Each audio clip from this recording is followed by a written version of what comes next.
dari Penyuluh Kehutanan Balai Taman Nasional Bunaken. Terima kasih untuk waktunya dan kesediaan Bapak di malam hari ini untuk diskusi terkait penerapan alat tangkap ramah lingkungan untuk mengurangi kerusakan ekosistem karang di perairan desa sini, Pak. Bapak menyadari nggak selama 5 tahun terakhir ini hasil tangkapan nelayan di desa A menurun akibat penangkapan ikan dengan kompresor dan racun ikan, Pak? Iya, sebenarnya ya sih. Kemarin saya cari ikan juga, setelah saya hitung-hitung kok menurun penghasilan saya. Betul, Pak. Jadi berdasarkan cerita pengalaman dari polisi kehutanan yang bekerja di Balai Taman Nasional Bunaken, ada beberapa kasus yang mereka temukan, Pak, di akhir-akhir waktu ini, beberapa bulan terakhir, bahwa sering terjadi aktivitas penangkapan ikan dengan kompresor dan racun ikan. Dan tentunya ini akan berdampak tidak baik untuk ekosistem yang ada di perairan di desa ini dan akan berpengaruh juga terhadap keberlangsungan hidup nelayan di desa A ini, Pak. Dan jika kondisi ini terus-menerus terjadi, ikan yang ada di perairan desa A ini akan habis dan masyarakat bisa kesulitan untuk memenuhi kebutuhan primernya. Seperti info yang kami kumpulkan akhir-akhir ini, bahwa masyarakat memanfaatkan ikan bukan hanya sebagai konsumsi pribadi, tapi juga menjualnya untuk penambahan nilai ekonomi di dalam keluarga masing-masing, Pak. Dan dampak ini bukan hanya terjadi dalam jangka waktu pendek, Pak. Dampak berkurangnya hasil tangkapan ikan ini merupakan dampak jangka panjang akibat aktivitas illegal fishing yang sudah terjadi di tahun-tahun sebelumnya. Jadi yang akan terkena dampak ini bukan hanya untuk keluarga Bapak, tapi akan sampai ke anak cucu Bapak. Contohnya, Pak, di desa S terjadi aktivitas pemboman ikan dan penangkapan ikan dengan kompresor.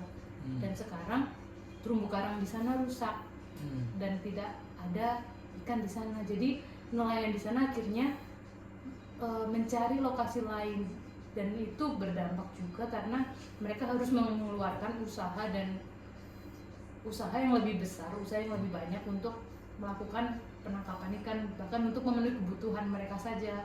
Dan untuk memulihkan kerusakan itu, Pak, membutuhkan waktu yang sangat lama. Jadi bagaimana penangkapan ikan ini penting sekali untuk keberlangsungan hidup masyarakat dan juga kelestarian alam. Dan ada satu hal lagi terkait dengan kompresor. Kenapa penangkapan dengan kompresor itu dilarang? Karena kompresor itu akan menyebabkan kerusakan pada organ-organ di tubuh, Pak, seperti lumpuh, rusaknya fungsi otak gitu. Karena ini bukan alat resmi yang digunakan untuk menangkap ikan. Dan itu sudah ada di undang-undang juga, Pak. Jadi kompresor itu berdampak buruk terhadap kesehatan juga, seperti itu. Dan salah satu solusi yang dapat diterapkan dengan penggunaan alat tangkap tradisional, yaitu contohnya, Pak, pancing, atau di sini dikenal dengan aktivitas manengkel, kemudian jaring, panah ikan atau jubi, dan juga bubu, sehingga jumlah tangkapan ikan itu bisa terkontrol.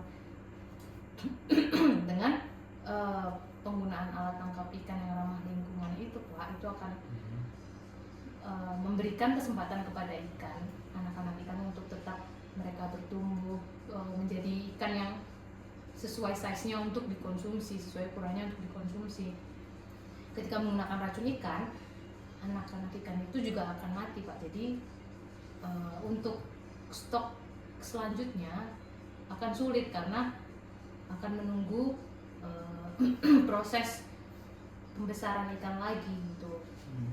Seperti itu. Dan ini, Pak, saya ada beberapa gambar terkait dengan alat tangkap ikan. Ini beberapa alat tangkap yang tradisional yang ada di beberapa desa gitu. Kalau saya sempat amati di desa A ini Pak, kebanyakan masyarakatnya sudah beberapa sudah menggunakan panah ikan atau jubi ini. Kemudian yang gambar ini Pak, aktivitas apakah Bapak pernah menjumpai? Iya, saya pernah juga pakai alat itu Kak. Iya, ini pancing tradisional, yaitu aktivitas manengkel kalau di sini Pak.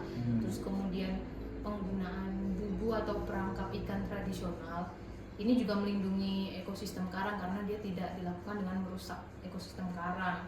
Kemudian juga jaring atau jala ini Pak, salah satu alat tangkap tradisional juga. Namun yang perlu diperhatikan ketika penggunaan alat tangkap jala ini adalah ukuran jaringnya ini Pak. Jangan sampai jaring yang digunakan terlalu kecil sehingga anak-anak ikan itu ikut tertangkap padahal dia belum ukurannya untuk ukuran konsumsi Pak, seperti itu. Dan jika penggunaan alat tangkap tradisionalnya itu diterapkan, maka kedepannya jumlah ikan akan terkontrol, kebutuhan masyarakat terpenuhi, kebutuhan sehari-hari Bapak terpenuhi, bahkan bisa dapat hasil ikan tangkapan lebih sehingga bisa dijual dan menambah perekonomian di masyarakat. Dan selain itu ekosistem terumbu karangnya pun juga terjaga sehingga stok ikan akan tetap terus ada bahkan hingga anak cucu Bapak.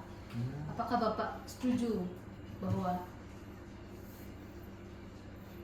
sumber daya alam yang ada itu bukan hanya sekedar kita nikmati Pak, tapi itu suatu warisan untuk anak cucu kita Pak? Iya. Betul. Jadi kita harus rawat bersama begitu. Betul, seperti itu Pak. Jadi ini Pak ada gambaran. Ini salah satu terumbu karang yang terjaga ekosistemnya, yang menggunakan alat tangkap tradisional. Mereka memperhatikan ukuran ikan yang ditangkap. Dan di sebelahnya ini ketika menggunakan penangkapan ikan yang ilegal, yang destruktif, yang merusak Pak. Jadi mereka melakukan pemboman, peracunan sehingga terumbu karangnya mati. Ketika terumbu karangnya mati, ikan-ikannya pun juga hilang. Seperti itu. Dan waktu untuk memulihkan terumbu karang ini bukan waktu yang singkat Pak, tapi waktu yang lama.